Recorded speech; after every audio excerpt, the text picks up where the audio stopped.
Hello बच्चों, hope you will see your basic lecture of solid state. Now let's move in our next topic. But उससे पहले मैं कुछ एक चीज़ बताना चाहता हूँ. Only I want to tell you one thing.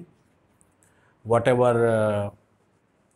lecture you will find here, let's make notes. What we are learning today, don't you remember tomorrow, so please be serious.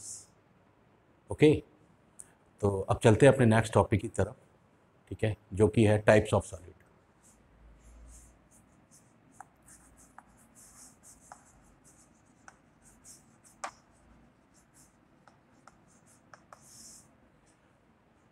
Last class में मैंने आपको बताया था कि जो next lecture होगा हमारा वो होगा टाइप्स ऑफ सॉलिड, राइट.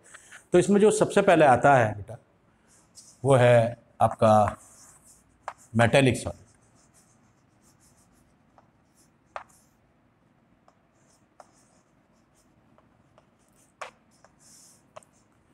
इसके बारे में आप जानते होंगे.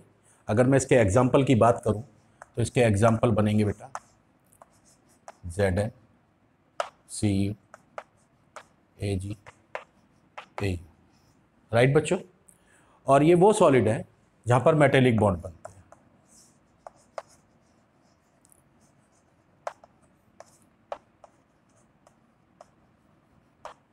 राइट बच्चों, जहां मेटेलिक बॉन्ड बनते हैं. अगर मैं ये कहूं कि इनके बीच में strong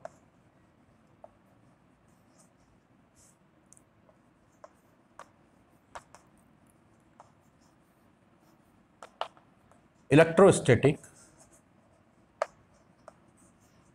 force of attraction between kernel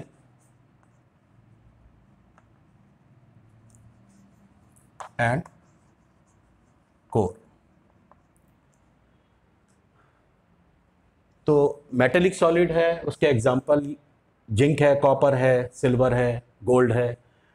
ये मेटेलिक बॉन्ड बनाते हैं और इनके बीच में जो है स्ट्रॉन्ग फोर्स होता है. You can say strong electrostatic force of attraction between kernel and core. अगर मैं फॉर एग्जांपल अब ये देखूं, सपोज Na है, राइट. अगर इसके एग्जांपल को मैं आगे और थोड़ा सा बढ़ा दूं, ठीक है, और उसके बारे में समझने की कोशिश करें तो Na का जो एटॉमिक नंबर है वो कितना होता है, 11 होता है बेटा. ठीक है, तो इसको मैं अगर मैं इसका कॉन्फ़िगरेशन अगर लिखूं तो 1s2 2s2 2p6 and 3s1. 6 और 2 8 2 10 और 11.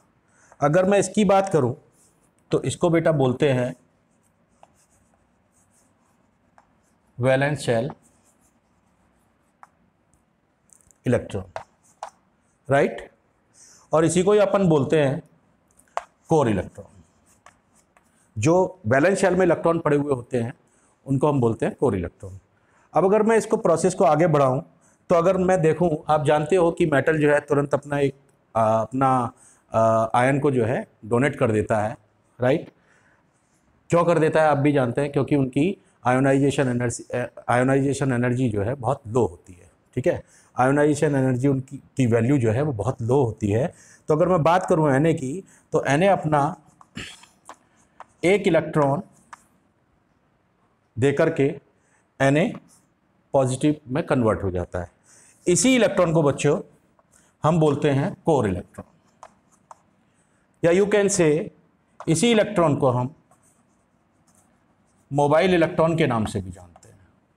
ठीक है, या आप एक चीज़ और समझ सकते हैं कि इसी मोबाइल इलेक्ट्रॉन या कोर इलेक्ट्रॉन को हम डीलोकेलाइज्ड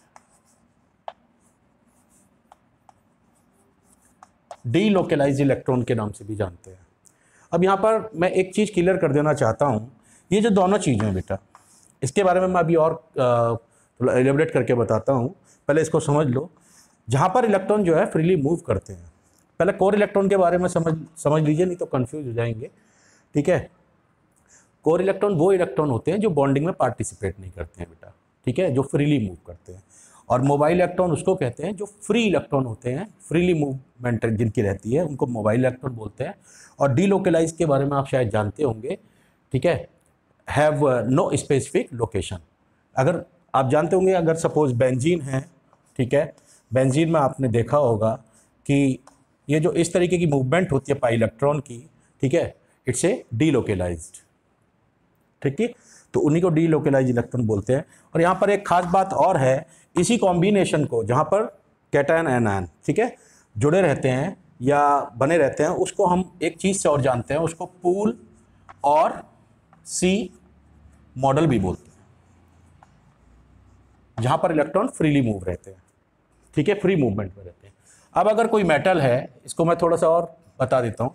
अब अगर सपोज कोई मेटल है, वहाँ पर कर्नेल भी पड़े होंगे इस तरीके से, ठीक है, और यहाँ पर ये आपके इलेक्ट्रॉन भी पड़े होंगे मेटल के अंदर। तो जो इलेक्ट्रॉन है, इसको जो है बेटा कर्नेल जो है अपनी तरफ क्या करेंगे, अपनी तरफ अट्रैक्ट करेंगे, right. Each electron is attracted by these colonel's, right. समझ में आया? सोहेब, संध्या, वैशाली, स्नेहा बेटा, क्लियर हुआ? Na क्या है? Kernel. All are, these are kernel, right. और ये क्या है? Delocalized electron, right. ऐसा क्यों होता है कि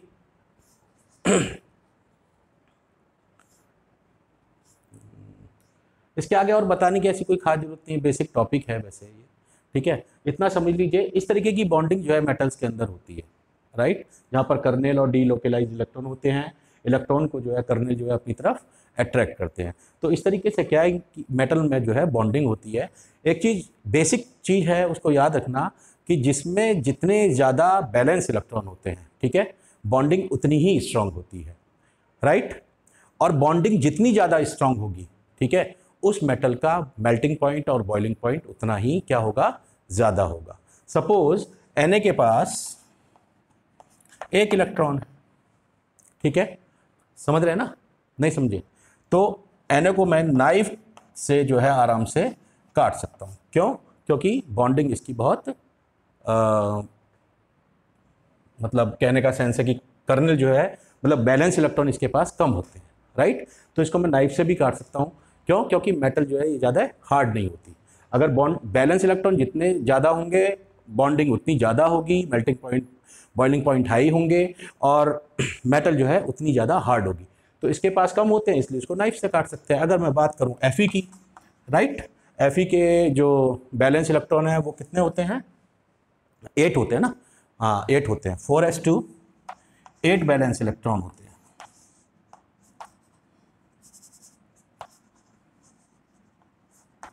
8 वैलेंस इलेक्ट्रॉन होते हैं इसमें, 4s2 और कितने होते हैं बच्चों? 4s2 3d6, राइट, यही होता है, यही इसका कॉन्फ़िगरेशन होता है, 4s2 3d6, राइट, ये इसका कॉन्फ़िगरेशन होता है। तो आप देखेंगे कि कितने ज़्यादा जो है Fe के जो कर्नेल होंगे वो बहुत ज़्यादा क्वांटिटी में होंगे और उनकी बॉन्डिंग भी बहुत ज़्यादा होगी, राइट, क्योंकि बैलेंस इलेक्ट्रॉन इसमें ज़्यादा है। Na में 1 था, यहाँ पर जो है कितने होते हैं बेटा? 8 होते हैं, इसलिए ये मेटल बहुत ज़्यादा हार्ड होती है, राइट। तो इसको, इस सेंस को इस तरीके से समझने के लिए काफ़ी सफिशिएंट है। अब नेक्स्ट सॉलिड की तरफ चलते हैं। कौन सा होता है? Second number, ionic solid.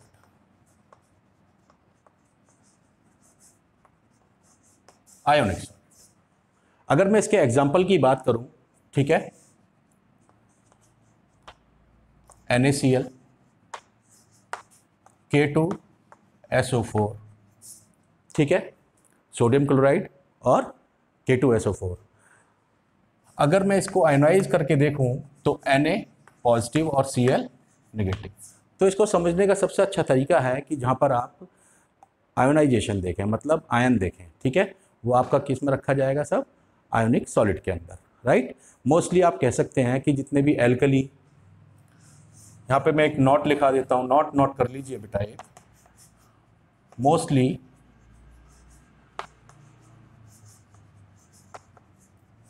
Alkali and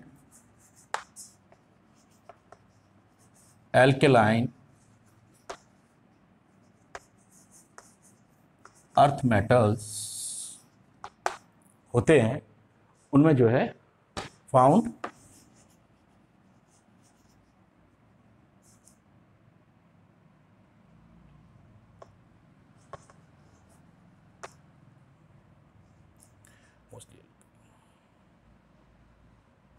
ionic solid, ठीक है। मोस्टली एल्कली और एल्कलाइन अर्थ मेटल के अंदर जो है क्या होता है, आयोनिक सॉलिड्स होते हैं, राइट। अगर मैं इसके और कैरेक्टर्स की बात करूं, ठीक है, नोट डाउन करते रहना बेटा, ठीक है। तो इसमें स्ट्रॉन्ग आयोनिक बॉन्ड होता है, और अगर मैं इसको थोड़ा सा इन स्ट्रॉन्ग आयोनिक बॉन्ड की वजह से, ठीक है, इनके मेल्टिंग एंड बॉइलिंग पॉइंट बेटा हाई होते हैं, राइट। मेल्टिंग और बॉइलिंग पॉइंट क्या होते हैं, हाई होते हैं। इट इज, अगर मैं नेक्स्ट कैरेक्टर की बात करूं, इट इज, समझ में आ रहा है कि नहीं आ रहा, इट इज नेक्स्ट अगर मैं इसका पॉइंट लिखना चाहूं तो इस तरह, इट